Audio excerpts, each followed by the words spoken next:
विघ्नविनाशिनेश्वर नमो नमः। गणपति बप्पा मोरया। ओम प्रभु महोदर नमो नमः। केवलंबोदर नमो नमः। विकटदेवेश्वर नमो नमः। गणपति बप्पा मोरया। विघ्नविनाशी नमो नमः। अमर विनाशी नमो नमः। प्रभु सुख राशि नमो नमः। गणपति बप्पा मोरया। विघ्न विनाशी नमो नमः। अमर विनाशी नमो नमः। प्रभु सुख राशि नमो नमः। गणपति बप्पा मोरया। ओम विघ्न विनाशी नमो नमः। अमर विनाशी नमो नमः। प्रभु सुख राशि नमो नमः। गणपति बप्पा मोरया। ओम विघ्न विनाशी नमो नमः। अमर विनाशी नमो नमः। प्रभु सुख राशि नमो नमः। गणपति बप्पा मोरया।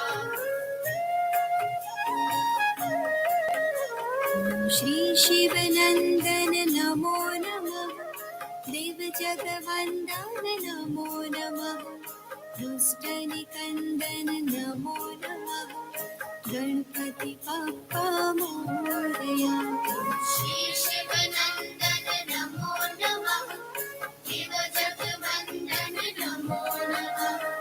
दुष्ट निकंदन नमो नमः। गणपति बप्पा मोरया। ओम श्री शिवनंदन नमो नमः। देव जगवंदन नमो नमः। दुष्ट निकंदन नमो नमः। Ganpati Bappa Morya.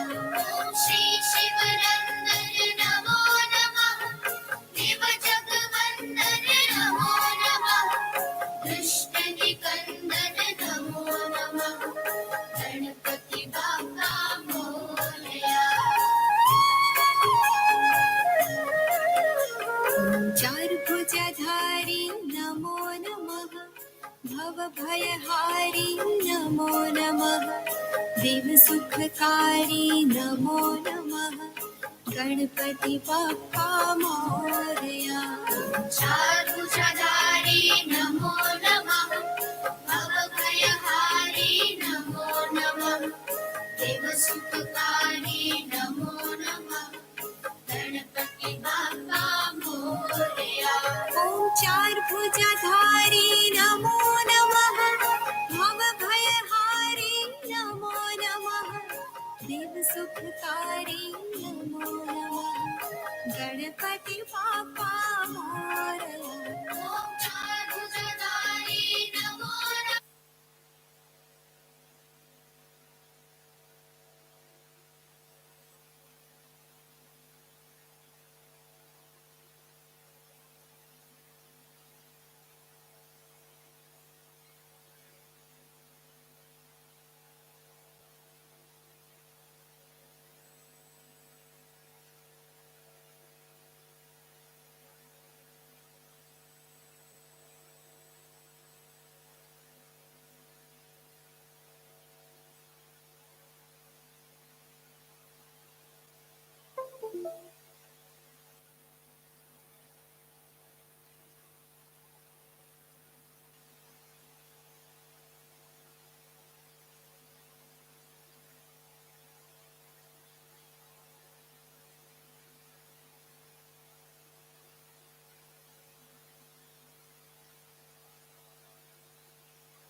Hello,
mic testing. Hello, three. Hello, mic testing. One, one, two, three.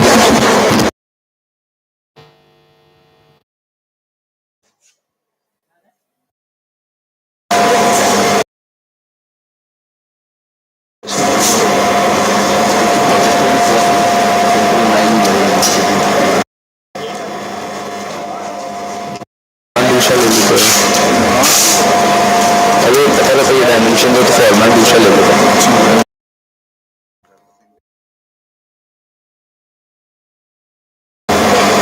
Hello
hello hello hello. अभी तुम लैपटॉप नहीं चला सकता। मैं कह रहा हूँ अगर हमारे पास केबल वगैरह हो तो गेस्ट के पीछे भी एक सीट है डंगेट वाली। गेस्ट के पीछे वरना बार बार ऊपर आना पड़ेगा। पूछ लो एक बार से कॉल आ रहा है किसी का। तो कह देना कि इस सिस्टम से पुलिस पे तो ये साइड नहीं होते। उसमें एक मैंने मेल फाइल इसमें भाई अभी तो मेल पर ओपन कर लीजिए। उसमें मेरे पास एग्जैक्ट उनका टाइम फिक्स टाइम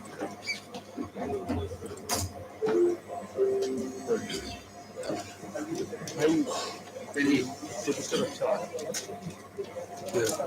है। शिफ्टी जी क्या ईमेल अरे वाह अच्छा ये इसमें क्या टाइम हो गया हो रही है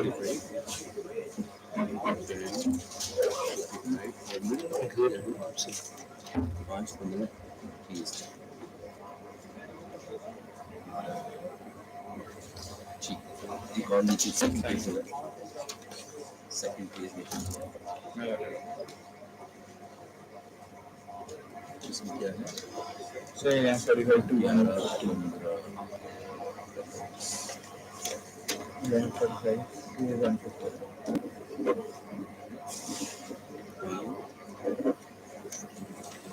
खुद की तरह चलाने के लिए फाइल पे जाना पड़ेगा। दिक्कत तो पीएम नहीं हो सर और कैसे ही चलेगा वो।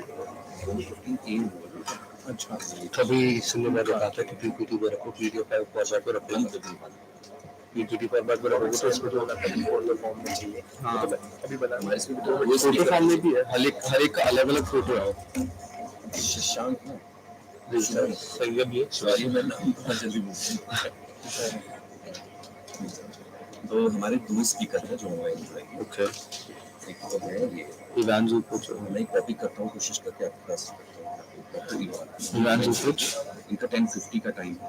अच्छा ये अभी हमने 9 बजे उनको कर दिया कि at any time you can join उनको हमने इन्फॉर्म कर रखा है अच्छा कि 10:50 पर आप करें so he might be joining at 10:45 okay एक बार रिमाइंडर सेट कर लेना उनके हिसाब से 5-15 उसके बाद ये जब टीवी भी हो जाएगा ना टी वगैरह उसके बाद टीवी सेशन हुआ है उसमें ये गेस्ट यूएस से 10:30 में यहाँ पर 12-10 मान के चलिए स्टार्टिंग ये सेशन को 2 घंटे 10:30 और 11:30 सब दोनों की लिंक पे अलग अलग है। देखो अगर दोनों का अलग है लिंक तो ये खत्म ब्रेक हो जाएगा उस टाइम अलग है ना सर तो कुलजीत वगैरह चलाते हुए मतलब थोड़ा फाइल चेंज करनी पड़ेगी तो उसमें कोई प्रॉब्लम है या फिर हम पीपीटी फॉर्म में बना लें उसमें पहले फाइल को मिनिमाइज रखो ओपन करके अच्छा सेशंस जैसे सेशन में ओके बोले नोट पे टैप करके टैब चेंज करके दोनों में करके ठीक है बाकी हटा दीजिए आपने शायद बेटा किया था मुझे याद है यस सर थोड़ा सा ये तेरी वाली बात सही है क्या चीज हाँ इसके अंदर कुलजीत हो रहा है कुलजीत नेशनल उसके नीचे रहा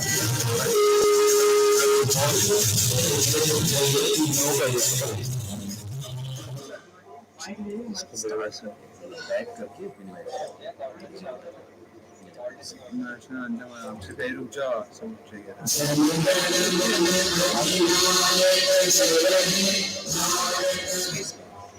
स्टार्टिंग किधर खुले हैं तो ये आपका दूसरा कुलदीप किधर है ये ना कॉमर्स डिपार्टमेंट ये नेशनल दोनों दोनों वीएलसी में चलें क्या रुक जा एक और में खोल लें ये कर रुक जाए यहाँ मीडिया पे आप नहीं रहना श्योर सर म्यूट का ऑप्शन है आपने किया हुआ देखिए हम म्यूट का ये रहा हो गया म्यूट हाँ ठीक है नेशनल आप कुलदीप खोल ले ऊपर में वो कर रहे जा ऊपर में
Hello. Mic test. Mic test, mic test. 1, 2, 3. Check.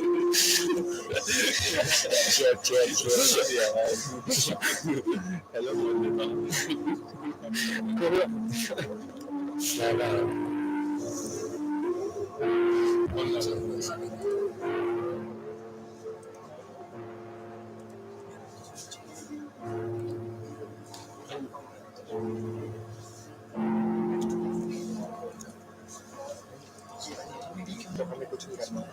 पूछ लो यार सर से. सर देखना होगा.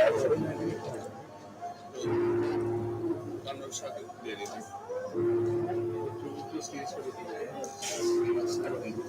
नहीं मिलेगी.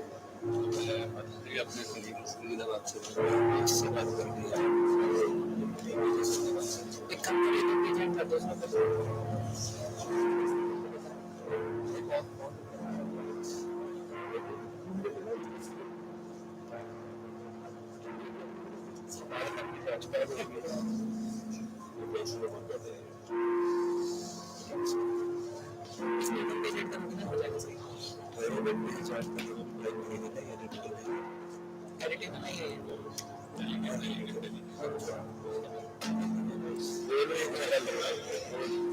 Hello. Check. Mic test, mic test. Check. थोड़ा जोर से बोल. Check.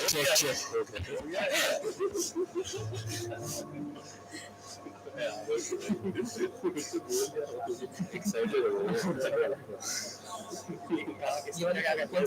ये वाली फाइल है. सॉरी बोला नहीं. सॉरी दे रहा है सर. मेरा ये वाली फाइल. ये फुल स्क्रीन. ये बात बिल्कुल लिमिट में है.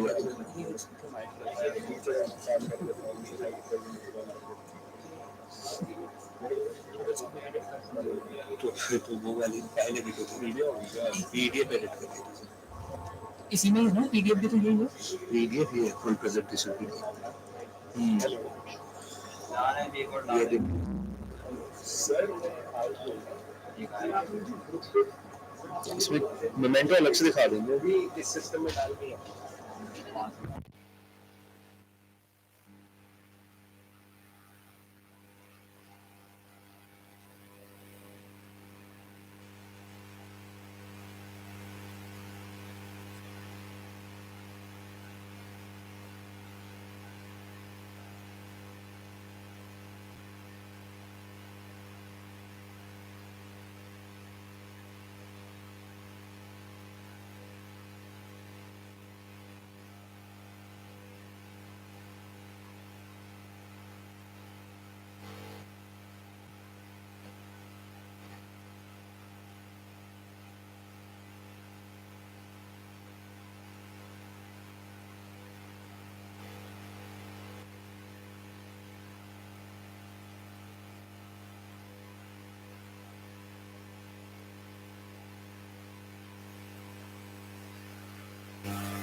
Hello, check.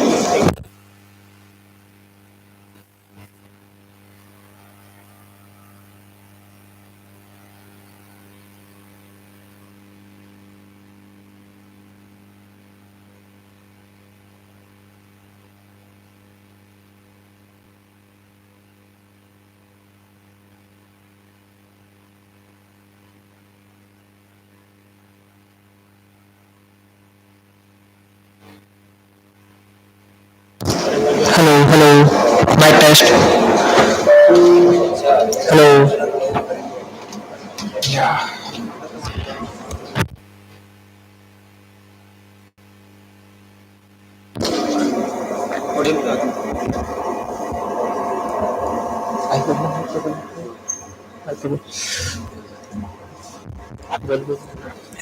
hello, mic test. Hello. Check कर लो जैकर सर भर रहे हैं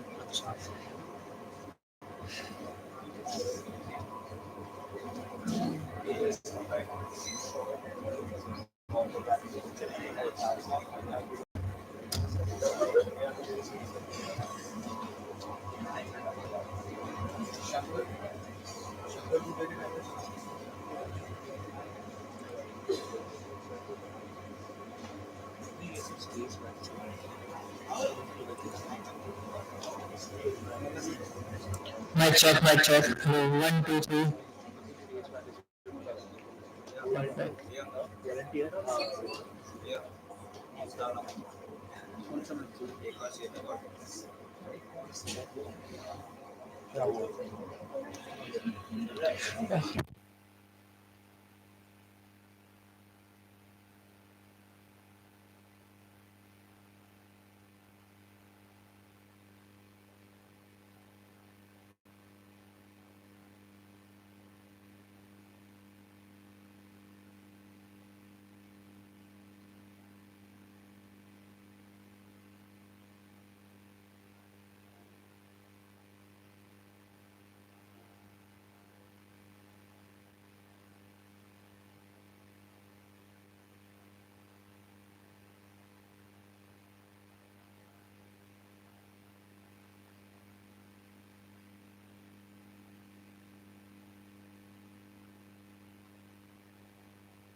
Hello, hello,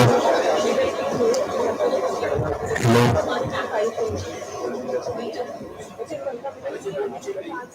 hello, hello.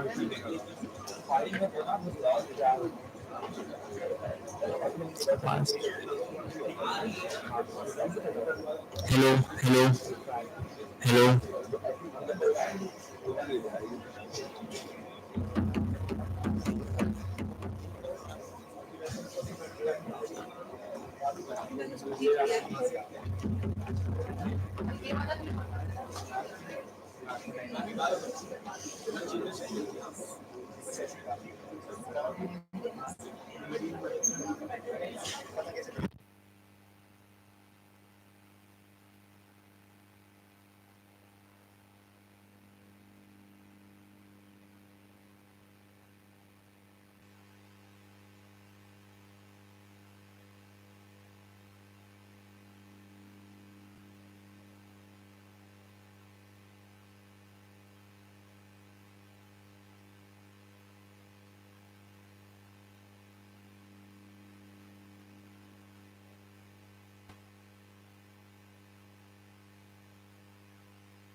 Hello hello hello ऐसे बोल रहे यार उन सबके अलग अलग फंडामेंटल जो भी है और एक प्रेजेंटेशन का गूंज की आवाज आ रही है। Hello hello hello hello hello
काम करने तो पहले उनसे मिल लूंगा। Hello hello hello hello hello क्या यही हेलो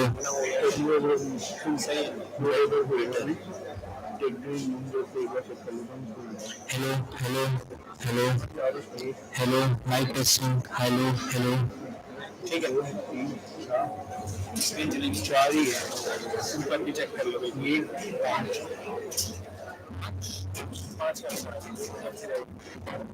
हो गया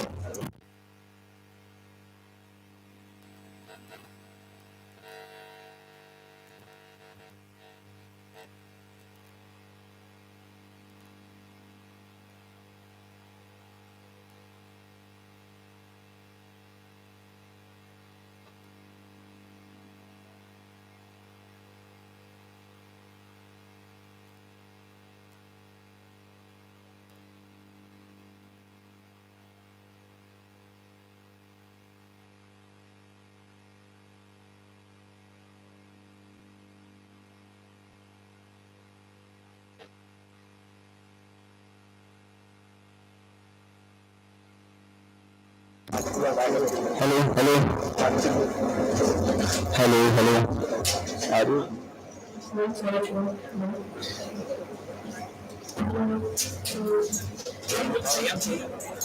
हेलो हेलो माइक चेक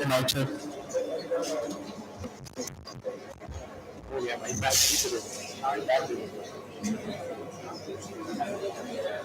हमने को बता रहे डॉक्यूमेंट्स क्या क्या खोलने को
hello hello hello Kind of 1 minute. देख लो फोल्डर के अंदर नेशनल एंथम पे स्लाइड होगी कोई? ये रहा कॉमन से पार्ट हाँ हाँ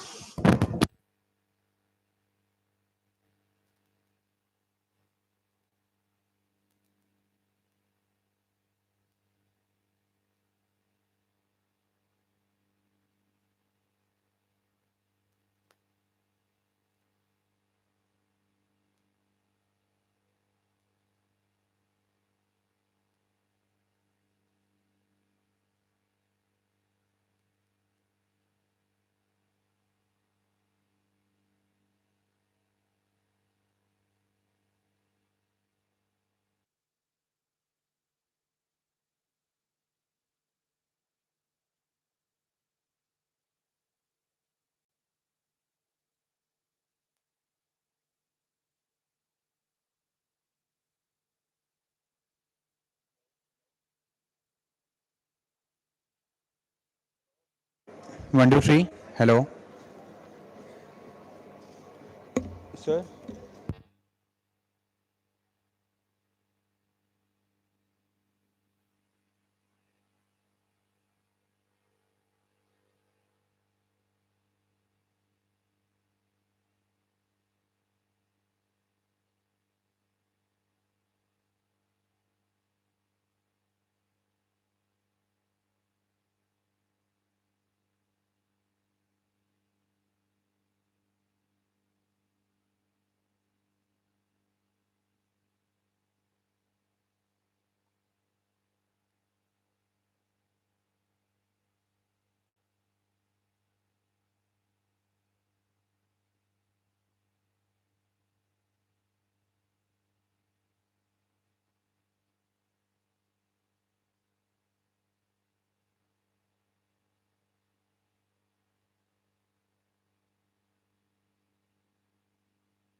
हेलो हेलो इसकी ऑडियो का क्या करूँ मैं इसकी ऑडियो का क्या करूँ क्या कह रहे वीडियो प्ले करो उसकी वो वाली भी चला के देख रहे हैं नहीं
College, named after the great son of India, Sardar Bhagat Singh, was established in the year 1967.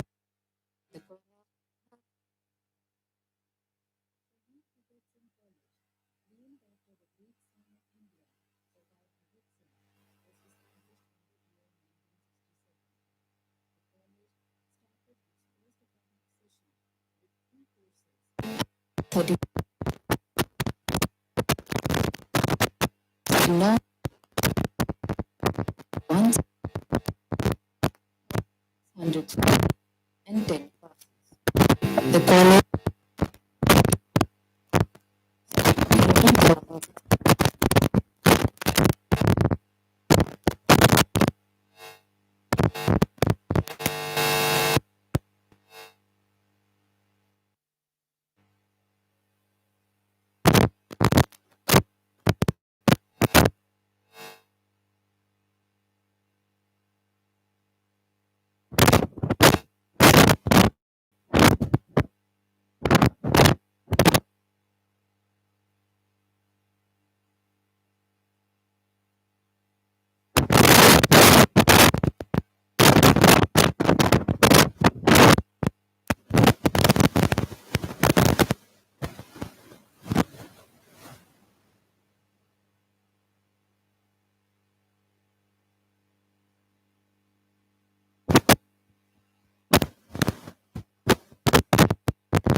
hello.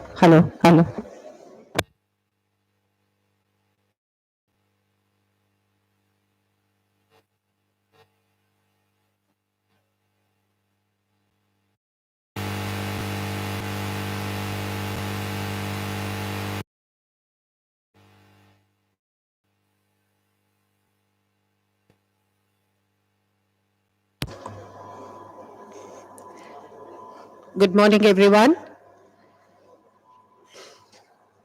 We are just about to start the conference. May I request you all to please put your phones on silent mode or switch them off.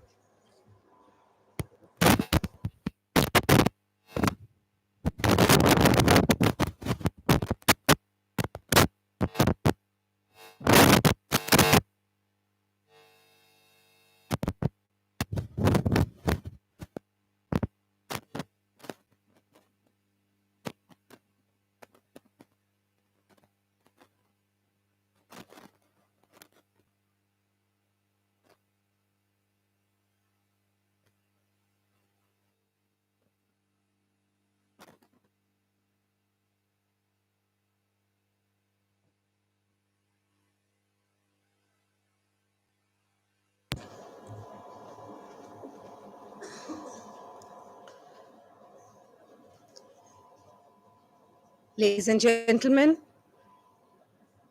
once again, a very good morning.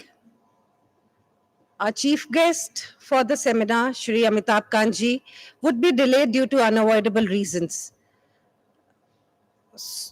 But we are going to start the conference, so I request you to please be silent. And once again, requesting, please switch off your mobile phones or put them on silent mode.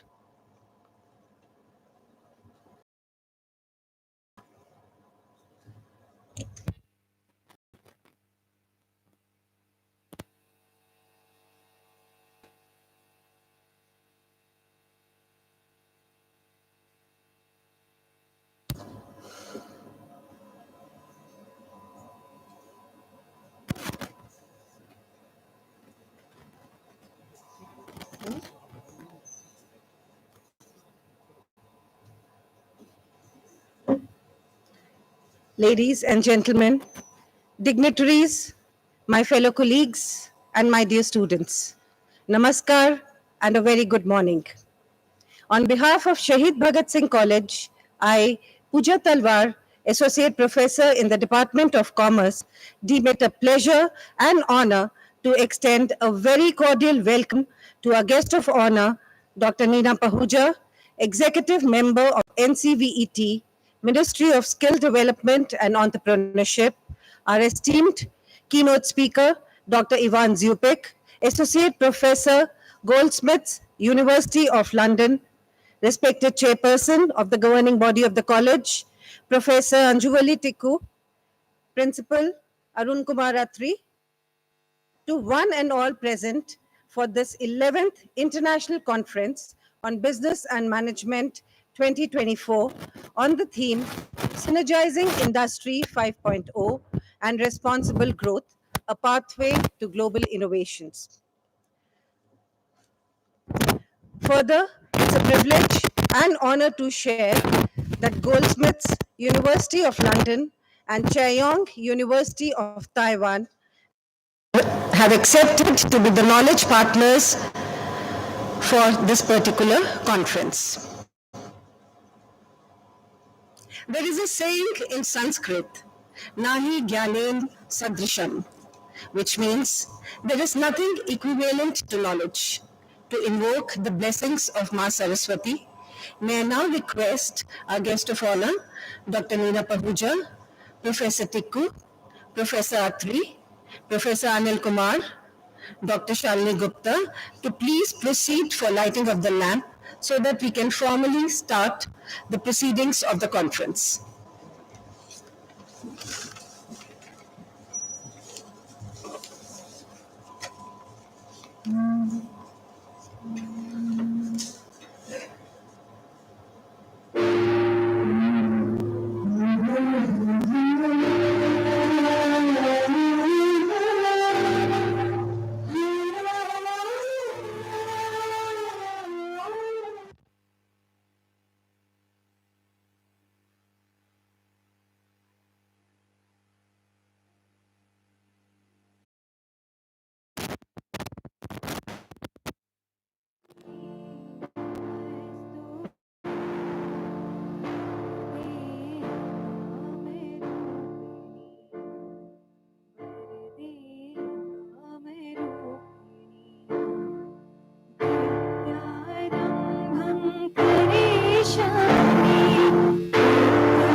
Thank you, Khushi, Samriddhi, and Devansh. That was melodious and pious. May I now request all to please rise for Delhi University Kulgeet.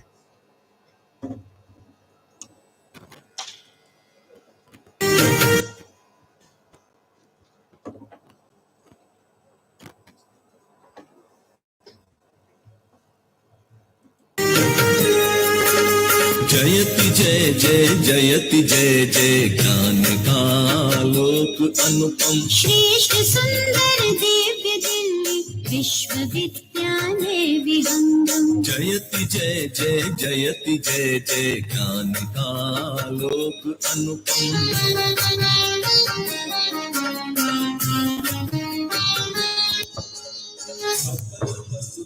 निज कुटुंब की भावना संस्कृति सनातन आधुनिक शिक्षा पुरातन ज्ञान धाराओं का संगम देश के स्वाधीनता हित भूमि का शतकोटि वंदन। निष्ठ धृति सत्यम के मंगल दिव्य भावों का समागम जय जय जय जय जय जय ज्ञान का आलोक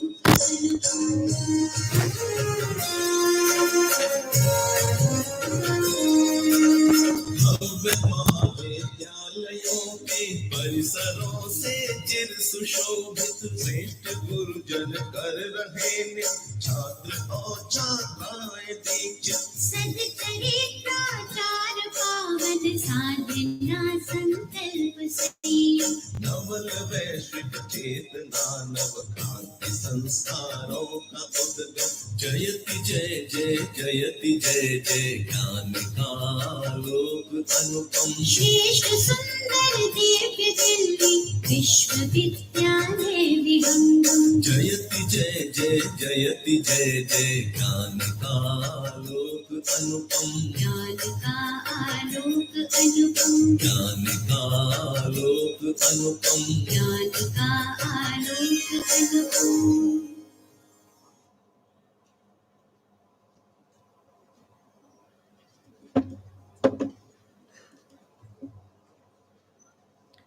It is rightly said, a college is known by its students. Standing at this platform, it makes me proud to share with you the achievements of our students and developments taken place in our college. They have not only excelled in academics, but have brought laurels to the college by their achievements in extracurricular activities.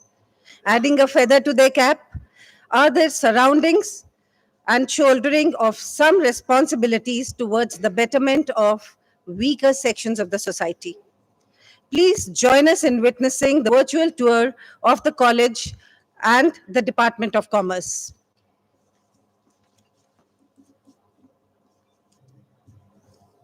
Shaheed Bhagat Singh College, named after the great son of India, Sardar Bhagat Singh, was established in the year 1967. The college started its first academic session with 3 courses and 134 students.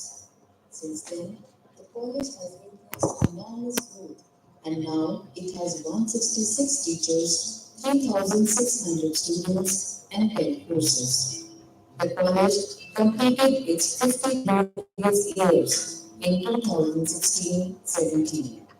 Over these 50 years, the college has distinguished itself in diverse academic and professional fields by providing a vibrant and intellectually stimulating academic culture to promote the independence of thought and vision. The college has noted alumni who have excelled in various fields and have done wonders as academicians, influencers, actors, scholars, leaders, and visionaries. The college's growth has propelled immensely in the last 1 year since Professor Arun Kumar Atri took the charge of the principal of this college. He, after taking the charge of principal, has appointed 88 permanent teachers, out of which 36 teachers were appointed in the Department of Commerce. Under his dynamic leadership, the infrastructure of the college is also developing significantly, which will help in multilateral growth of the students. Today, the college has fully computerized library, new technology-modified computer labs, AC smart classes, AC boards common room, impressive sports infrastructure, and knowledge dissemination center. In all these facilities, Commerce Department is the major shareholder. To further enhance the administrative efficiency, the college has become the first college in University of Delhi to implement an enterprise resource planning ERP solution. It has enabled students to witness their live attendance and submit their tests and assignments on time. The Commerce Department is the largest department of the college, comprising 64 highly qualified faculty members specializing in diverse areas of business and management. The department envisions a holistic development of its students by giving them the exposure of leadership and entrepreneurship by organizing several activities under various societies. Udyam, organized by the Commerce Association, is the most vibrant event of the department, which attracts over 2,500 participants from various colleges across the University of Delhi. Advitya Hunar or Jasme Ka Sangam is another popular event in the university organized by the Commerce Association.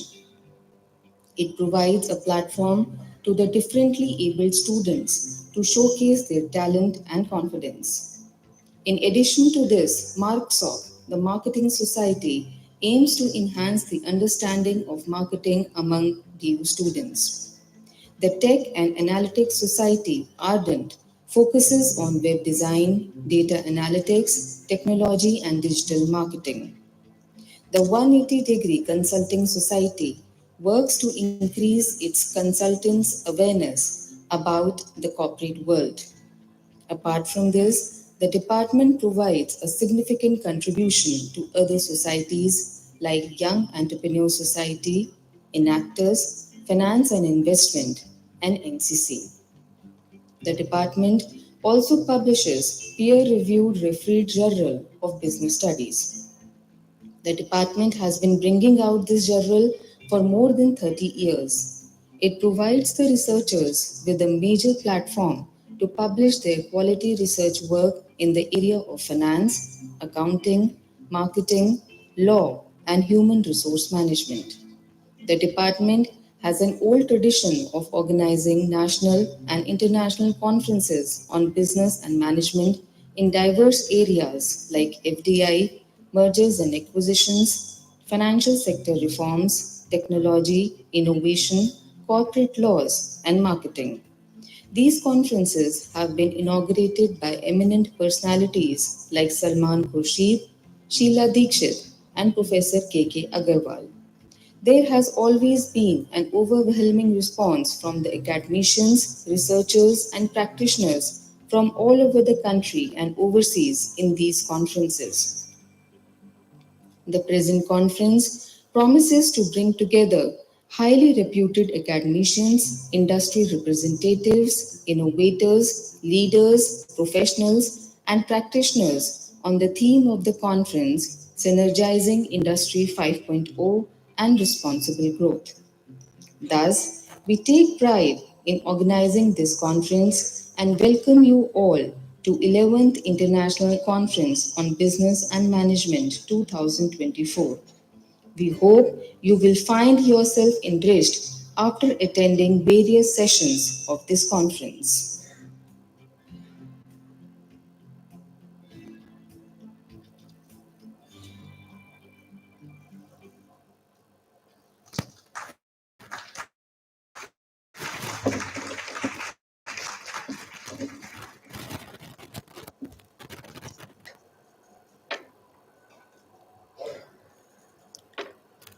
This tour definitely provided us with an opportunity to understand the department's ideas and objectives and assure us that excellence in the field of commerce is unstoppable by any negativity.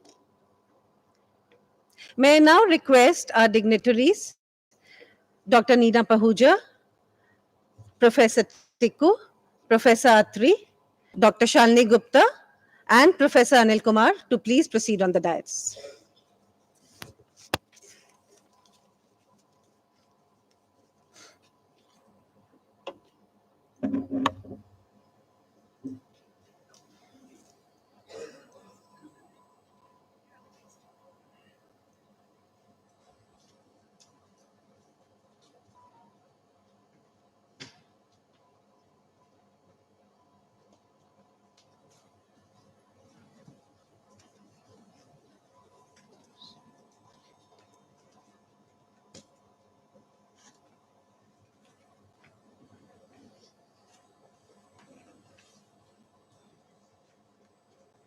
Thank you. Shri Rabindranath Tagore rightly said, सतत प्रगति ही विकास नहीं है जब तक ये समृद्ध और नैतिकता के संतुलन को बनाए रखने में सफल नहीं होती. Thus, It is important to understand that continuous progress is not development until it is successful in maintaining balance of prosperity and morality. This sentiment echoes our shared vision for the future where innovation goes hand in hand with ethical considerations. In this era of rapid technological advancements, it is crucial for us to synergize our efforts, foster collaboration, and ensure the progress is not only innovative but also responsible. As we embark on this journey, let us first acknowledge the transformative power of Industry 5.0. It is not merely a wave of change, it is a tidal force of reshaping and landscape of industries, economies, and societies across the globe. However, with great power comes great responsibility. Sustainability, ethics, and social responsibility must be at the forefront of our endeavors. Let us be the architects of the future that balances the progress with compassion, innovation, and with responsibility.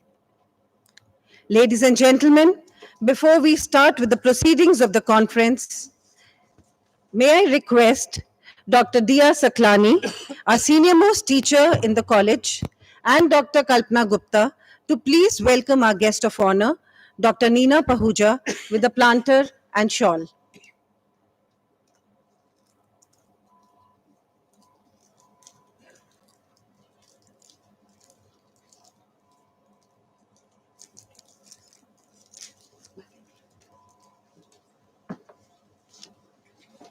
Can we have a big round of applause, please?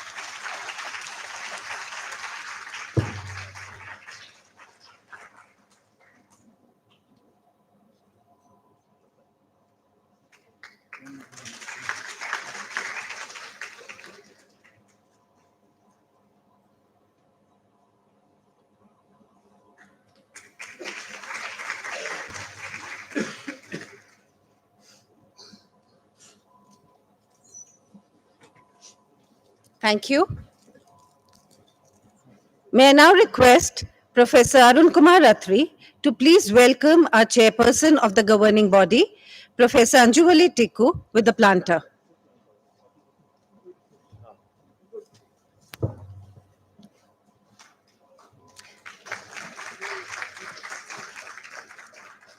With a bigger round of applause, please.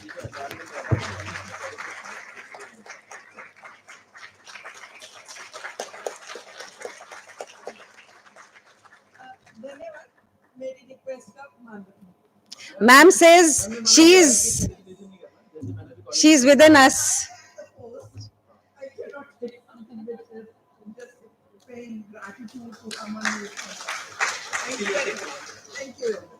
Thank you so much, ma'am. Thank you, sir.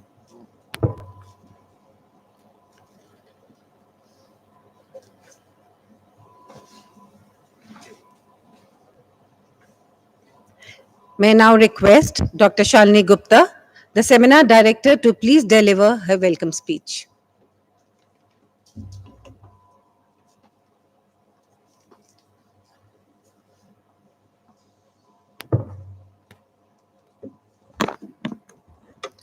A very good morning to one and all.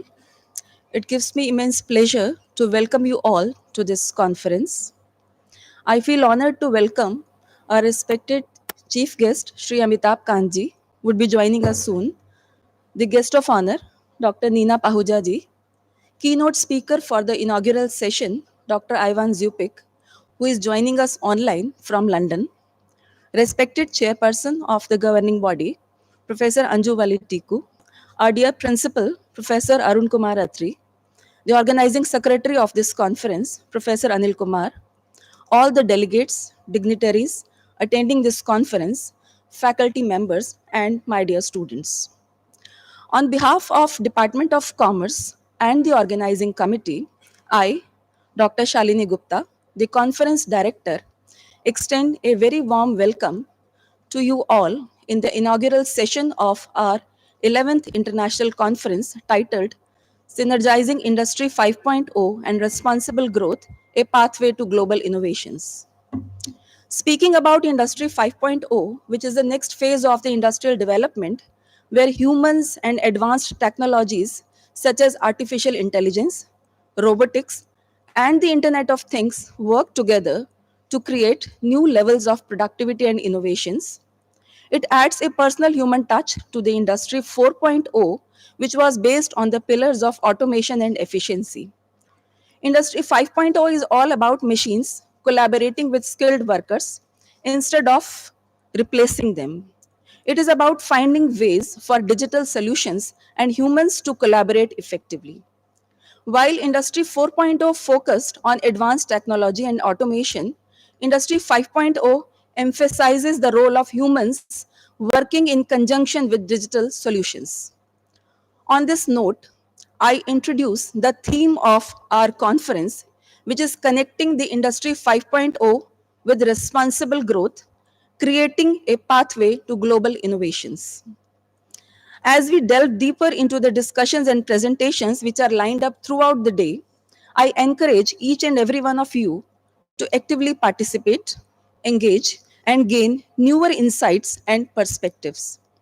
It is only through collaboration and dialogue that we can truly unlock the full potential of this theme and move ahead towards a more sustainable, equitable, and prosperous future for all of us. Lastly, I would like to express my heartfelt gratitude to our distinguished speakers, knowledge partners, and the organizing committee for their invaluable contributions in making this conference a reality. Now let us embark on this journey together as we explore the frontiers of Industry 5.0 and responsible growth and pave the way for a brighter tomorrow. Thank you all.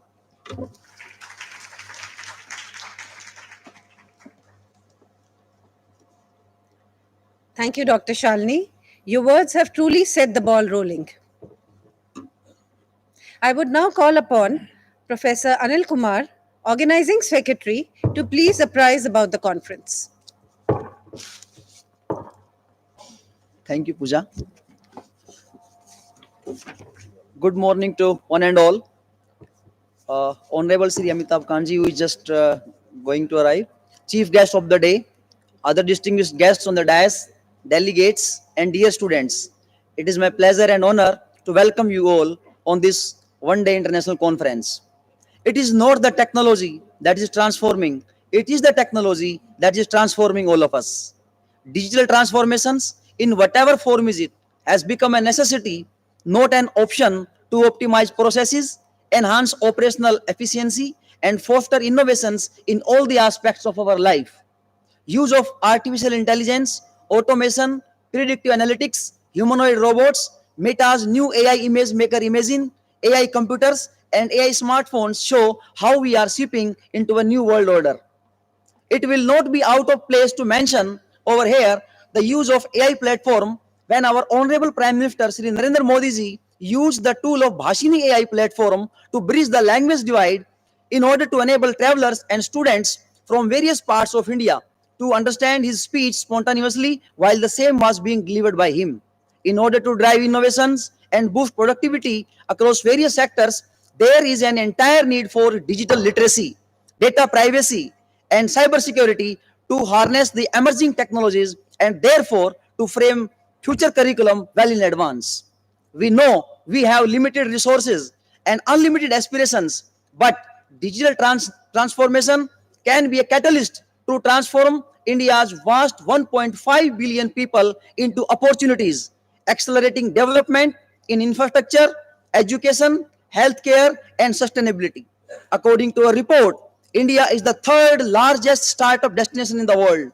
A recent study by Ministry of Electronics and Information Technology revealed that India's digital economy was valued at US $200 billion in 2019, with projections indicating a rise to US $500 billion by 2025 under normal circumstances.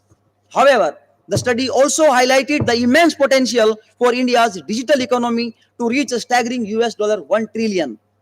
But there are bigger challenges and threats before us towards Industry 5.0 in the form of voice clones, or deep fakes, which have emerged as the latest tool for cyber scammers.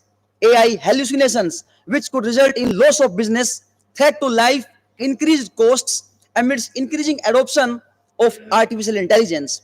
I fear the day is not far when our clones will be there everywhere on the lines of humanoids in the coming 10 to 20 years. Even there is a new gadget on the block, Rabbit R1, pocket-sized AI-powered retro assistant aiming to replace smartphones, voice assistants, and LAM. In the wake of cutting-edge technological advancements, there is a need to enhance the productivity of information, tightening cybersecurity measures, and fortifying organizational collaboration frameworks within the context of digital transformation and generative AI. In this backdrop, to discuss issues, challenges, and opportunities pertaining to the synergy between Industry 5.0 and responsible growth to find a pathway to global innovations, the present conference is divided into two plenary sessions. To begin with, the inaugural session will be addressed by our honorable chief guest, Sri Amitabh Kantji, a distinguished and visionary personality, followed by an illuminating address by our guest of honor, Srimati Nina Pahuja, and an address by our keynote speaker, Dr. Ivan Jupik from Goldsmiths University of London to set up the tone of the conference. Chairman of the college, Professor Anju Tikku, will also be addressing the gathering. The two plenary sessions will bring both the academicians and the industry perspective from India and overseas to discuss the same on the lines of sub-themes of the conference by covering the important aspects like AI as a benchmark for future digital universities and academic state of affairs, as well as security threats in industry with an AI impact and how the AI is engulfing all of us into its net. Industry 5.0, exploring its advantages, obstacles, and strategies for incorporating it into organizational framework, Gen AI and its impact on learning, and the role of digital technology and Industry 5.0 based on three supply model in global supply chain among all. The plenary session will be followed by the validity session wherein guest of honor, Professor A.K. Singh and Dr. Buddha Chandrasekhara, chief guest, will be putting their valuable remark. So, to apprise the audience on these lines and ignite change, this conference promises to bring together highly reputed academicians, industry representatives, innovators, leaders, professionals, and practitioners, and students to delve on the theme of the conference, Synergizing Industry 5.0 and Responsible Growth, Pathway to Global Innovations. So, let's enjoy the progress of the conference. Thank you very much.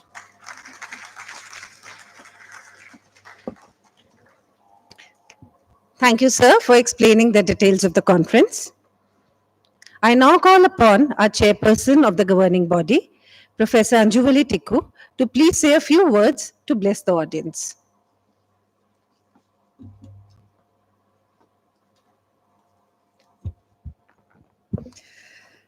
धन्यवाद पूजा, आपने मेरा काम सहज कर दिया जब आपने कहा कि टू से a few words.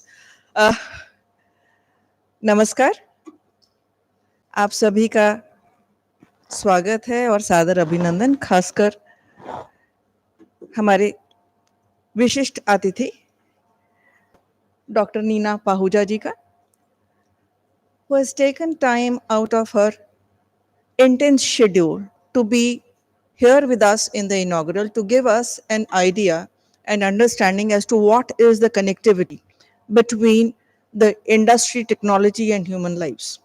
I was just going through her CV and brief bio, which is there in the brochure, and one can see very well that the kind of interdisciplinary exposure that she happens to have. So from healthcare over to industry, over to technology, you name it, and she has it. And lo and behold, the theme of the conference is synergizing. Synergizing what? Industry 5.0. We are all people from commerce background, and this is specifically organized by the Department of Commerce of Shaheed Bhagat Singh College. So we all understand the difference between the different categories of industrialization. And when we are saying Industry 5.0 and synergizing it with sustainable human development and growth, we all understand that the backdrop is 2030 primarily. And it's not only that, we also have to look forward to that technology is a necessary evil. तो जब कोई चीज़ है जिसके बगैर हम रह नहीं सकते हैं, जिसके बगैर चारा नहीं है, तो हमें साथ ही साथ ये भी ध्यान में रखना है कि जिस चीज़ के बगैर हम जी नहीं सकते हैं, चारा नहीं है, हम अपना जीवन अच्छे से यथोचित नहीं जी सकते हैं, then how do we regulate that? It should not be something that we create an entity and then that entity happens to control us. So I would just say in one sentence that this is certainly something which each one of us needs to be careful and take caution. That we always talk about development, but development certainly results into displacement. Development has its negative connotations also, and we need to ensure that in the name of development, we do not ultimately happen to cause harm to the human entities as well. So there has to be a balancing. And when we say sustainability, please mind that those are not the 17 goals which are there in SDG. We have to ensure that it's not only 2030, it is a long term. And if I might take you back to our Indian indigenous thought process, we have always been talking about our duties. So even though we are trying to use different mechanisms, different machines, different concepts and ideas, our knowledge, our science, technology, you name it. We have always in our Indian jurisdiction, Indian thought process, Indian knowledge system, that you talk about something where our lives are based on our lived experiences. We have not been blindly following and aping, like in the current recent past, that we have been aping the Western thought. We have been creating our own knowledge on the basis of our experiences. We have always tried to find out what is the cause and what is the effect. So that scientific inquiry has always been there with us as Indians. And at this moment, I would only cajole each one of you that we need to contain ourselves with that thought process कि कहीं ना कहीं containment तो होना चाहिए, हमें develop भी करना है, लेकिन एक बड़े लेकिन के साथ। ये कंटेंटमेंट जो है, जो हमने डेवलपमेंट करना है, जिस टेक्नोलॉजी का हम इस्तेमाल कर रहे हैं, at what cost, so that cost benefit analysis should be always in the foreground. And keeping that in mind when we say cost benefit analysis, not only for me and my generation, but for posterity. That is what sustainable development is all about. So at this moment, I congratulate the Commerce Department, and under able stewardship of your principal, Professor Arun Kumar Atri, who I am sure would take the college to greater heights. And I wish you best of luck, success for this conference. और मेरी चाह रहेगी कि आज से कुछ समय बाद जब मैं लौट के देखूं तो मुझे एक निखरा हुआ Shaheed Bhagat Singh college which keeps itself in focus with reference to balancing of development and humanity. Thank you very much. God bless.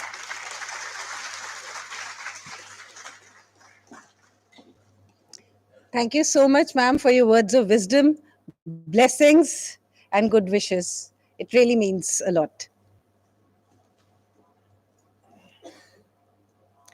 Ladies and gentlemen, it is a matter of honor and pride for us to have a galaxy of distinguished guests and eminent experts for the one-day international conference on Synergizing Industry 5.0 and Responsible Growth, a pathway to global innovations.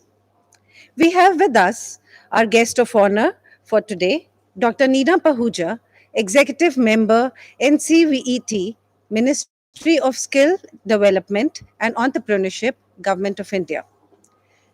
Dr. Neena Pahuja is an executive member at the National Council of Vocational Education and Training under the Ministry of Skill Development and Entrepreneurship. In the skilling areas, she is supporting various policies including future skills, cross-sectional skilling, micro-credentials, and national credit framework and its operationalization. She has also supported initiatives on skilling for AI, digital skilling framework, and the future work. Prior to the current role, she was a Director General at ERNET India, part of Ministry of Electronics and Innovation Technology, where she was involved in nationwide policies and new research areas to support Connected India initiatives. She was also responsible for national policy on Internet of Things, with special focus on its health, manufacturing industries 4.0, culture, where she also helped in setting up centers of excellence for startups for intelligent IoT. Before joining the government roles, she was CIO of Max Healthcare. Prior to that, she was global leader for handling digitization, security, and compliance at Genpact, and also supported GE to Genpact transition.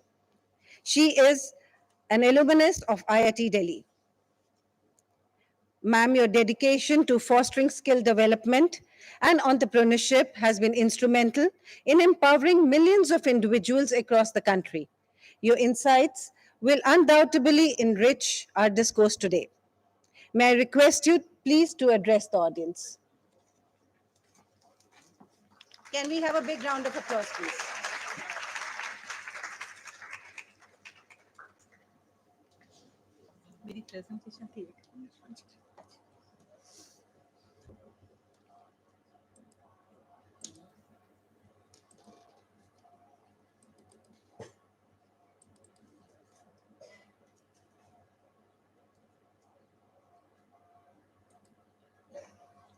Good.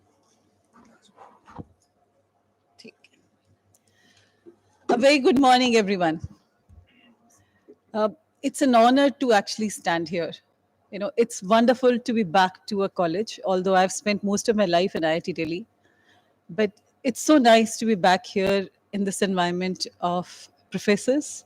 And it was so wonderful to hear all the professors here and the young students, actually, after such a long time.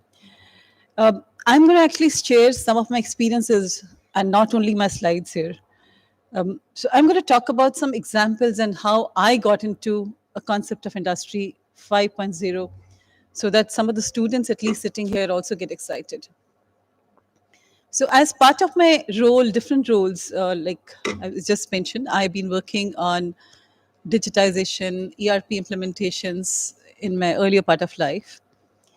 And while I was part of Max Healthcare, a couple of things I observed.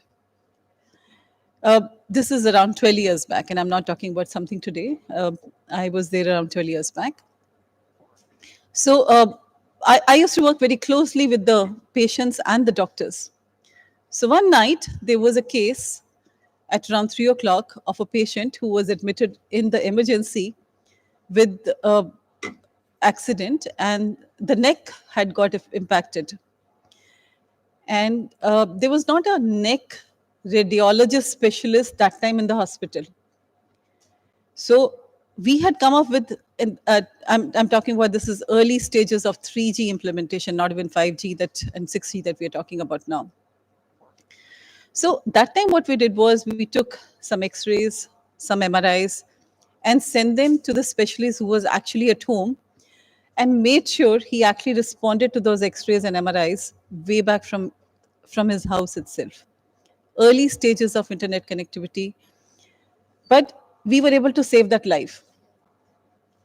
And that is what actually took me to think that why can't we have more of Internet of Things? So one is, of course, just internet giving you access to what can happen and what can't happen, and how can it help in improving a decision or making a decision faster. But can we also put sensors of different kind everywhere across, whether it is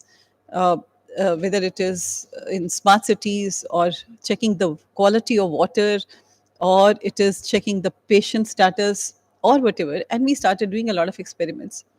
Some of the experiments we also did was for, and I'm talking about my experience right now, I'm not even going down to my slides. Some of the experiments that we did was, for example, you look at women having very difficult pregnancies. Now, that woman with a difficult pregnancy cannot just go on to the hospital every time.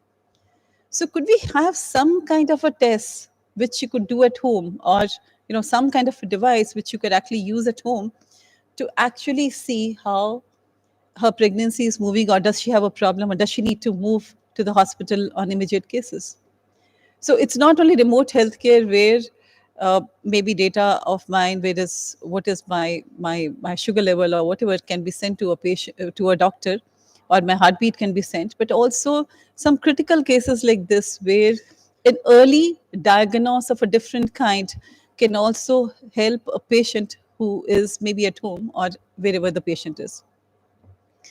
So that's what my starting to Internet of Things happened, and we started working on Internet of Things. I joined Ministry of Electronics, and in Ministry of Electronics we started working on different kind of use cases for Internet of Things, and that was very early stages actually of Internet Industry 4.0.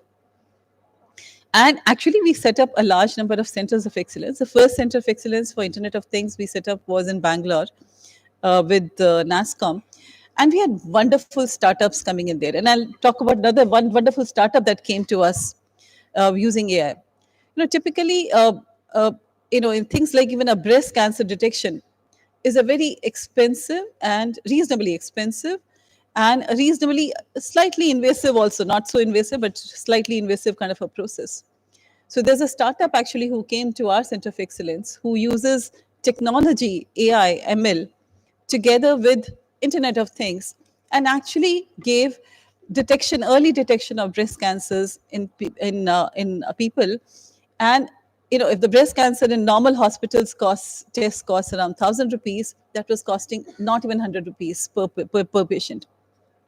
So Internet of Things together with AI, and that's why I said we were able to set up intelligent IoT kind of systems to help people.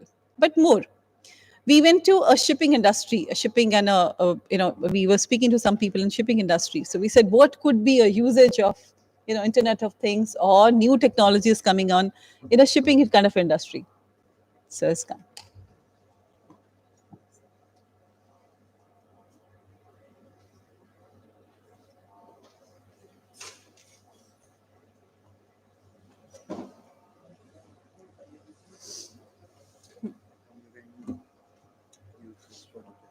All right. Namaskar. We have our wonderful chief guest who's joined, Mr. Amitabh Khan. So should I continue? Yeah, yes, Okay. Okay. So I was trying to give an example of. Can we please have a big round of applause for that?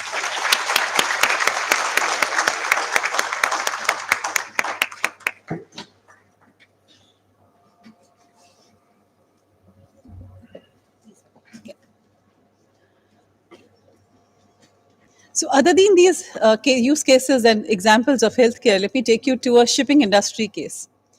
Now, in shipping, in case of ships, the ship is on, uh, the march that they have for almost 6 months to 1 year. Now, one of the problems that they have is if there's a issue in some part which needs to be replaced, how do they do it? So in earlier cases, when the ship used to go on that journey, they would carry the spare parts of that ship within the ship itself as they would start on the journey. So what did they do? What are these new technologies, and how are these new technologies helping? So what now they've started doing is they actually have the details of the parts, the various parts which can go wrong as they trot the journey, and they are able to use some of the 3D printers that they also carry with them to create those parts. So what is the advantage? I mean, when they're on a journey for 1 year, they actually carry those specific 3D printers and the material to print those. And if there's some problem in any part, they do that. That's the power of some of the new technologies which are coming in.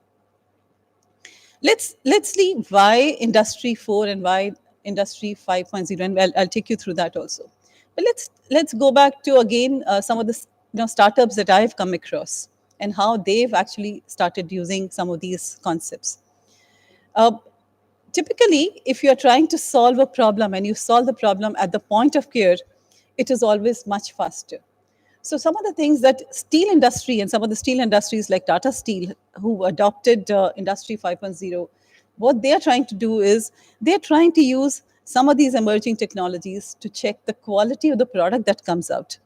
Rather than actually rolling out the product, taking the product out, cooling the product, and then looking at the quality of the product that comes out, they're looking at the product quality by using the best of the imaging techniques and the sensors and the other things, when the product is produced, and then acting on it at that particular stage.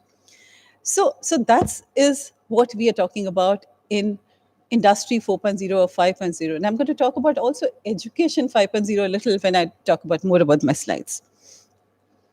So what is Industry 5.0? A general slide, and anybody who's actually, possibly come for this conference, I'm sure has possibly seen this. We started with Industry 1.0, and now today we are moving towards actually Industry 5.0. We've actually not yet moved, although it says 2020, but we are all moving towards Industry 5.0, kind of a revolution. But why are we doing it? So globally, the market is just about huge. The projections are by 2032, we'll have 18% CAGR, which is not there in possibly any other industry. This is the kind of CAGR which is expected from 2020, which was we sitting at 131 billion kind of a USD kind of industry, going on to 658 billion industry by 2032. So that's the industry that we're looking at, and that's where it's important that every student today also understands what you're getting into. And of course, Industry 5.0 market is not just manufacturing. It is manufacturing, electronics, healthcare, aerospace, automotive, others, and lots of others. And we'll talk about some of those. Quickly on the components of Industry 4.0. Now, some of the major components which are actually really impacting Industry 5.0 is the blockchain. And I think we have a session today on the blockchain also, little I hear. Mixed reality, 5G, and of course, soon we're going to be talking about 6G. We are also talking about low orbit satellites. Already, government is already talking about low orbit satellites, which is actually going to provide higher speed connectivity to our remote parts of country. So that's something which is really going to impact, uh, you know, uh, the complete 5G, the Industry 5.0 and connectivity kind of area. Additive technology, I just gave you example of shipping industry. I also gave you examples of different industries. But let me give you another thing that I was just reading yesterday. There is a lot of work happening in healthcare again on additive technologies, where we're trying to print artificial, say, brain or typical brain kind of environment, and trying to see how it can work. We've already heard of, some scientists who are trying to print kidneys and see how that can happen. So coming back to the startup center that I was talking about that we created for IoT, we had, there was a time I used to personally talk about Jaipur legs. India was famous for Jaipur legs, the artificial legs that we could put for a child, for a person who actually possibly lost the legs. But now we have prosthetic limbs, which actually is happening. Now, how is that happening? That's part of healthcare.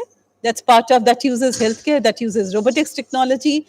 But that at the end of it, if you look at it, it's all about Industry 5.0. It's personalized prosthetic limbs, which are using the additive technology, the little bit of robotics, and of course the software and the IoT to give a person who does not have a limb or a leg a new leg. Drones, of course, we know of. So these are some technology components which are really helping.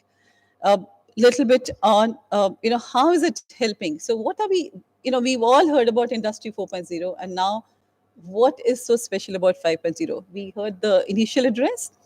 It's actually personalization which is most important.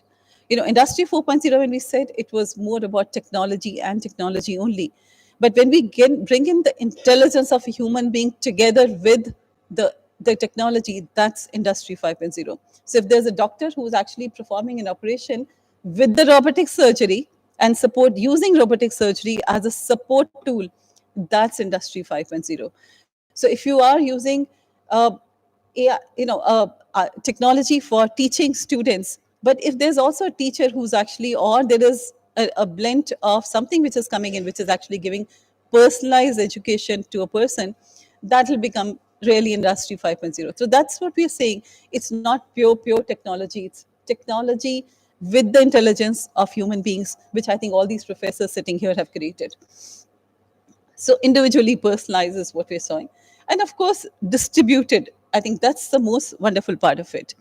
I think, again, I'm saying the same thing basically in the slide, but there's something more. It's responsive supply chain. I just wanted to use the word because I think there are a lot of commerce graduates sitting here. So I put in this word called responsive, customized supply chain. There was a time when we were struggling with COVID and we were struggling with our COVID medicines to reach at different places. So we don't want only a supply chain, but we wanted a responsive supply chain, which was also administered by our Ministry of Health to make sure it went the right way. So that's the power. So is what we're talking about in the industry 5.0. But let's look at some things which are already happening. I gave you some examples of manufacturing. I gave you some examples of what's happening in healthcare. But let's look at something which is already happening. We all are hearing about a large number of data centers which have come up in the country and globally. But I hope, I don't know whether some of you visited those data centers. Those data centers have a large number of, let's take a small thing like a AC in there. Now, how do we make sure if there are 100 ACs in that huge data center, how do we make sure one of the ACs is not functioning? So there are Internet of Things devices put on those which actually, with the vibration, are able to tell us that particular AC needs a repair. So there is a lot of sorry. Yeah. So there is already a lot of work happening on different kind of maintenance, preventive maintenance, and customization to ensure that we are able to use that information for faster maintenance. Incident management, for example, is also faster. Uh, More, there was a talk about sustainable manufacturing. So how do we ensure this sustainable manufacturing?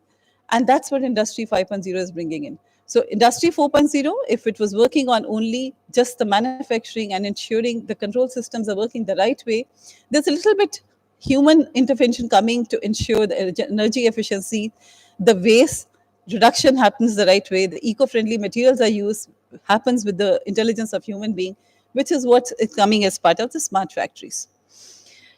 I'm going to give you some more examples of healthcare. How healthcare is using again the Industry 4.0. So I've got some examples written here. I give you example of prosthetic limbs, which is actually a case which is happening in orthopedics, but more. There is also work for creation of personalized artificial, say, knee, or even the knee joints that are there, it could be personalized based on what is required, and even hip joints, which could be personalized. We've heard of a lot of operations failing, but how do we make it perfect is what's Industry 5.0 helping in.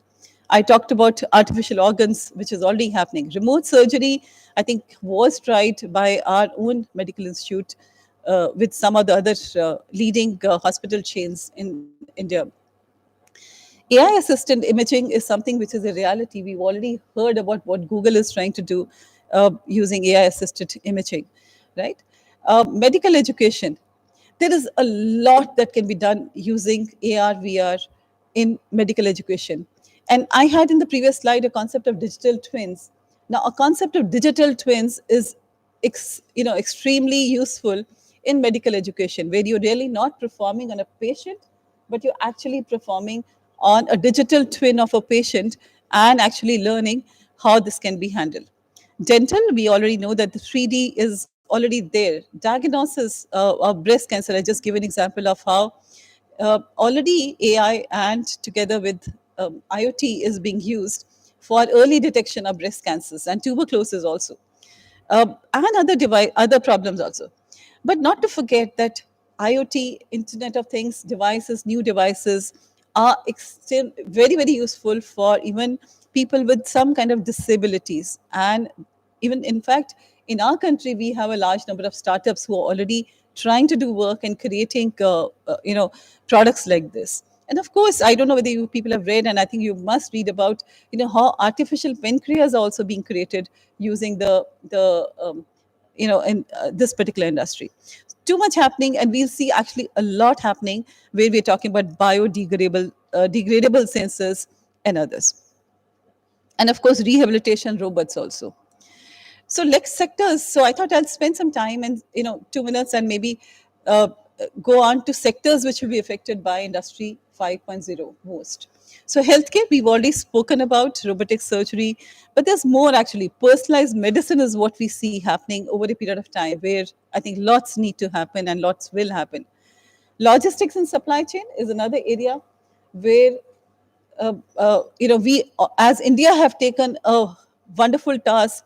We've got Gati Shakti as a project that we are trying to implement, where we are trying to see how we can reduce the cost of delivery of a particular material and the time it takes for a material to be delivered. And how is it going to happen at the end of it? It's all going to happen using concepts of Industry 5.0 and improving our supply chain, doing proper demand planning and also proper planning in terms of how things will move on the ground. Retail, we already seeing things like personalized shopping experience, demand forecasting, and integration. So these are some areas which will change. But not to forget, two major areas is agriculture and energy. Agriculture is already going by changes. We've heard one of our schemes of drones, Shakti, and where we see that things have already started moving. Precision farming using sensors is already happening. It's happening in phases, but yes, the beginning has happened. Energy, where smart grids is going to be the future of tomorrow, is where we'll see Industry 5.0 and the IoT and the AI together giving us the benefits. Climate change, that's something which is really going to help us. We've already as India taken some targets for becoming carbon neutral by a specific date. So this is one area where how we're going to do storage, how we're going to create energy, how AI system will analyze weather and carry on with that. That is one area where this is going to be used more. Food security, I just spoke about agriculture. Food security is another area, but where Industry 4.0 is being used to optimize the crop yield and resource utilization. Let's look at future, because future of education. I do want to spend some time because I come from skilling and education. I thought it's important that I don't talk about other disciplines, but I spend a little more time on education and skilling. So to some of us actually, and to me also, when I read about more of education 4.50 and education 4.0 and 5.0 is still early stages, and we're still working with it. Most of you, and I'm sure, must have heard about our national education policy, and I'm going to have 2 minutes on what we're trying to do on national education policy also. But the education is getting totally changed, and education 4.0, I'm going to spend time only on education 4.0 and 5.0. So education 4.0, where it spoke about innovation and innovation intensive approach, and that's why I think we've started talking about all startups and others, cloud computing and skill development getting embedded in the education. Education 5.0 is saying something even more. It's saying human centric learning. It's not only personalized but human centric learning. You need to find out what a child can learn, what is the capacity of a child, and then maybe teach that child that thing. So we all, as part of skilling or education, since there's so many professors here, we all need to now prepare for maybe the education 5.0 environment, where tomorrow we will be able to look at the ethical consideration, which was also spoken about, and then give education to our kids. There are different parts of workforce development we talk about. So education today is not pure education. It's education today is not only learning history or geography or physics or chemistry or mathematics or computer science. Education is all about even digital literacy, tech skills, soft skills, leadership skills, cross-disciplinary skills. If I know artificial intelligence, that may not help me today. I need to know possibly maybe healthcare or manufacturing or the other area where artificial intelligence can be applied. So it's a cross-sectoral skill also the child needs to learn. So if you people are commerce graduates, then the commerce graduates need to be, your knowledge needs to be your finance knowledge, maybe with banking knowledge, Maybe you can use AI to see how we can reduce the banking, NPAs. So that's how the reskilling and skilling needs to happen. But let's see why not too much is happening still on Industry 5.0. I think it was spoken about by one of the professors. But one of the concerns which is there certainly is data security still. So can I, as a hacker, switch off the lights of a hospital or a city? Yes, if things are not done the right way. But I think most important is skilling of the manpower. We need to have the right people who are skilled and also possibly skilled in cross-sectoral area to make Industry 5.0 or 4.0 happen. The infrastructure costs typically in Industry 4.0 or 5.0 are high. And that becomes like a negative factor for starting work in the Industry 4.0 and 5.0. So I think that needs to go on. I've spoken to personally a large number of CEOs and asked them if they want to start AI in their organization or do a business transformation using Industry 4.0 or 5.0 in their organization, in their manufacturing setup or not. So one of the simple answer which comes from them is it needs to have reasonably quick return on investment. And you're all commerce graduates. So I think ROI is something which needs to be looked at. So somewhere infrastructure cost is actually high and we need to work, we need to create projects of Industry 4.0 and 5.0 and maybe I'm sure over the day that will be covered and see how we can get ROI, reasonably quick ROI from Industry 4.0, 5.0. And of course, regulatory challenges is something which needs to be looked at. But I think one of the driving forces is advances in AI and ML. We already know and we've all heard of some of the wonderful statements from our Honorable Prime Minister on how AI is going to change. But I think he also warned us that we need to use AI with caution. It should not become, we need to use it so that it becomes an enabler. So that's something which needs to be taken care of. Of course, growth in IIoT, Industrial Internet of Things. IIoT is Industrial Internet of Things. There's a lot that's happening. I gave you a lot of examples, and there are a lot of examples on the internet also as to what's happening in this area.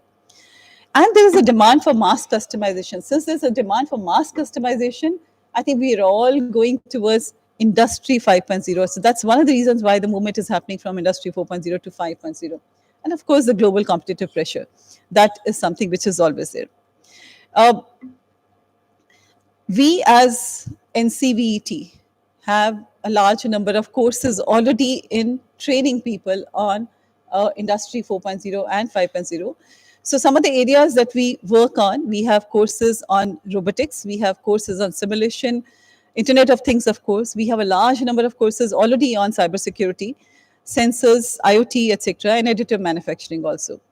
And of course, different courses where we have even courses on predictive maintenance for automotive, electric vehicle maintenance, etc. So there are a large number of courses that we've trying to create. We've created some and we're creating more courses so that even the people who are working in industry today get trained on these concepts of Industry 4.0 and 5.0.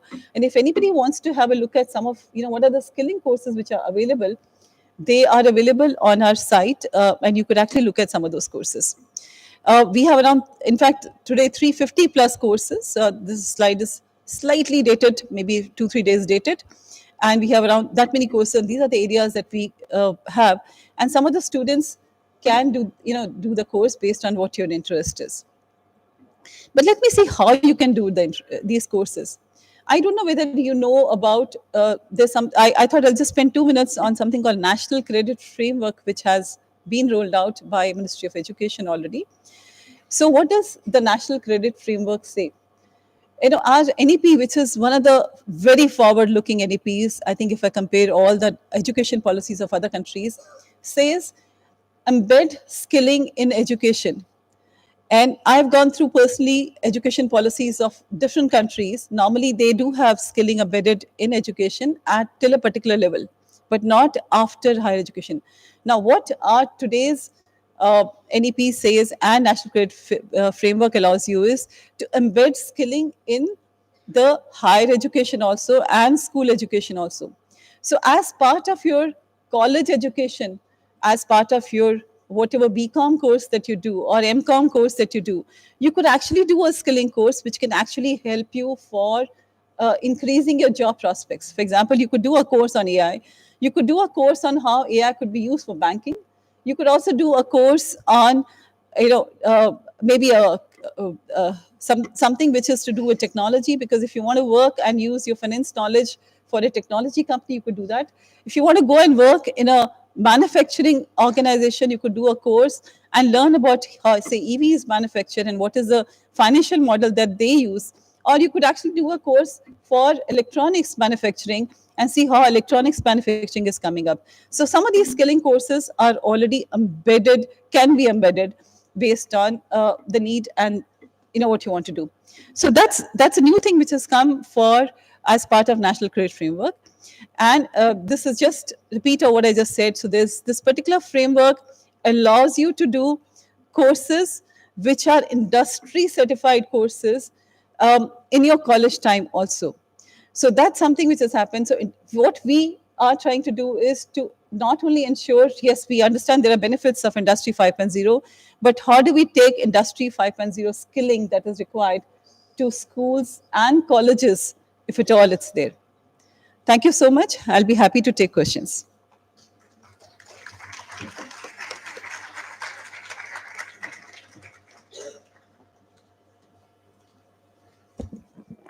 Thank you so much, ma'am, for your insights.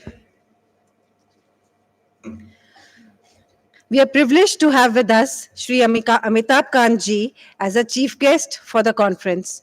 Thank you so much, sir. You could take out time and grace the occasion.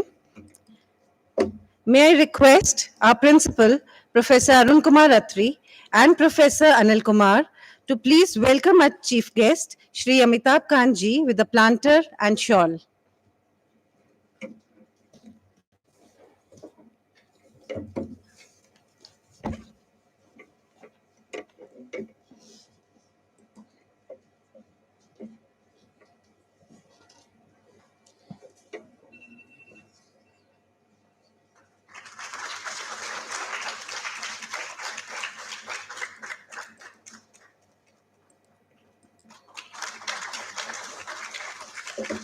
Can we have a louder round of applause, please?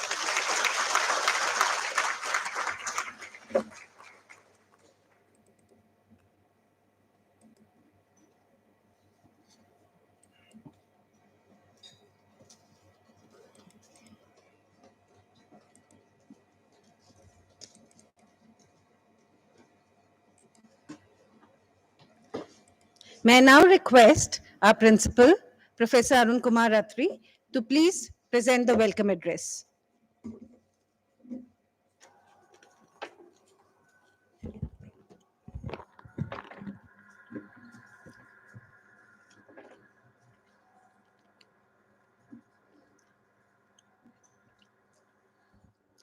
Shri Amitabh Kanji, Honorable G20 Sherpa and former CEO and MD of Niti Aayog, Government of India.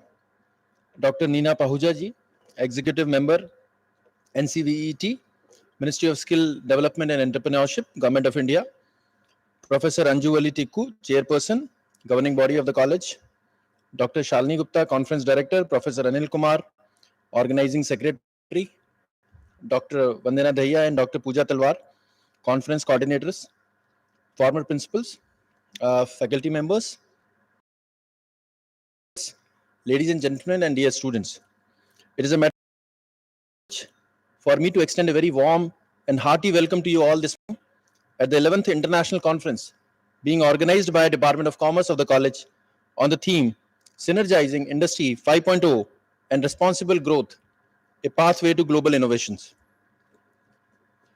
Today, we are honored to have amongst us visionary and dynamic personality, Shri Amitabh Kanji, Honorable G20 Sherpa and former CEO and MD of Niti Aayog, who agreed to our request to be the chief guest to inaugurate today's conference. Thanks a lot, sir. We all know about him. In fact, India today in 2019 featured him as one of the most powerful people in India under the category of supercrats. So we are lucky to have him today. We tried him to get as a chief guest in G20 conference also that we organized in September, but because of his busy schedule, he was not able to come. But we are very thankful to him for sparing the valuable time today and inaugurating this conference. So, on behalf of college fraternity, I extend a very warm welcome to you, sir. We are also honored to have amongst experienced, well-known Dr. Nina Pahuja, executive member, who is of NCVET, Ministry of Skill Development and Entrepreneurship, who also agreed to our request to be the guest of honor for today's conference. And on behalf of the college fraternity, I would like to extend warm welcome to you, ma'am, as well. Sir, it was in 2009 when this college, Department of Commerce, took the initiative to organize its first national seminar on the topic corporate laws, contemporary issues. And I'm happy to, share this thing with you that we all have our senior faculty members who have taken the initiative and started this. And since then, the Department of Commerce is organizing this conference every year, and we are known in the university for organizing this conference. So this year we are organizing 11th International Conference, and we have chosen the topic Synergizing Industry 5.0 and Responsible Growth, a Pathway to Global Innovations. I would just like to share one thing that in 2009, when this conference was organized for the first time, I was an ad hoc teacher in Shri Aurobindo College. And I can just tell you from my experience that it used to be a great event. And it was just like that, we are going to some big event. If Shaheed Bhagat Singh College, and at that time they used to close the registrations and there was a deadline. So this is what the legacy we are having. And we have seen that how academias, professionals and corporate executives, industry representatives from the different fields have contributed to this conference and have brought this conference to this level. So the present conference seeks to explore, discuss and envision the harmonious alignment between Industry 5.0 and responsible growth as the catalyst for transformative and sustainable global innovations in transforming India into digitally powered society. My former speakers have already mentioned about how artificial intelligence, robotics and the surgery and all that is going to, so India is going to have a very bright future, especially under the leadership, the dynamic leadership of our Honorable Prime Minister, Shri Narendra Modi ji, who has this vision to make India a Viksit Bharat by 2047. So we all should take pledge and we should work towards this endeavor that by 2047 we can see this India a Viksit Bharat. With these words, I once again extend a very warm welcome to you, our honorable chief guest, Shri Amitabh Kanji, and all the dignitaries present here for making this conference a grand success. Thank you very much.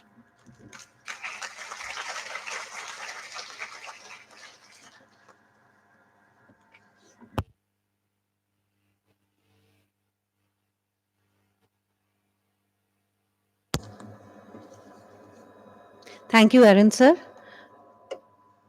It's my honor and pride to introduce Shri Amitabh Kanji today in front of you. Shri Amitabh Kanji is presently India's G20 Sherpa.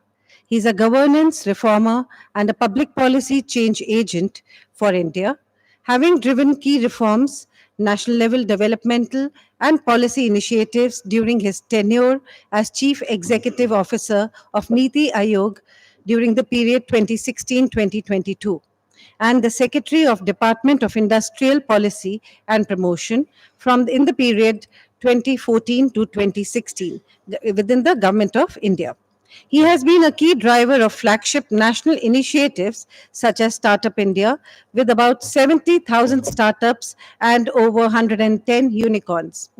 Make in India, Incredible India, Kerala, God's Own Country, and the Aspirational District Program. He authored several books like Made in India, Branding India, An Incredible Story, Incredible India 2.0, and over 500 published articles in leading Indian newspapers. He's a recipient of various prestigious awards like Economic Times Policy Change Agent of the Year Award, Bloomberg TV Personality of the Year Award, NDTV Administrator of the Year Award, One Globe Award 2016 for leadership in transforming governance for the 21st century, and Sir Edmund Hillary Fellowship, and also acknowledged as one of the most powerful people in India under the category of the Supercrats, India Top Bureaucrats by India Today. He is an alumnus of Modern School, Delhi, St. Stephen's College, University of Delhi, and Jawaharlal Nehru University. Sir, your visionary leadership and invaluable insights will undoubtedly enrich our deliberations today. May I now request you to please address the audience, sir.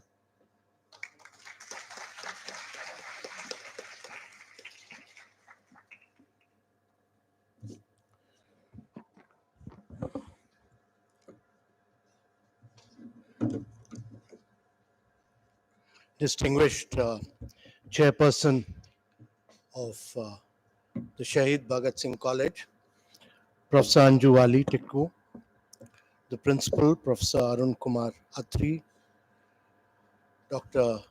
Neena Pahuja, who gave a very thought-provoking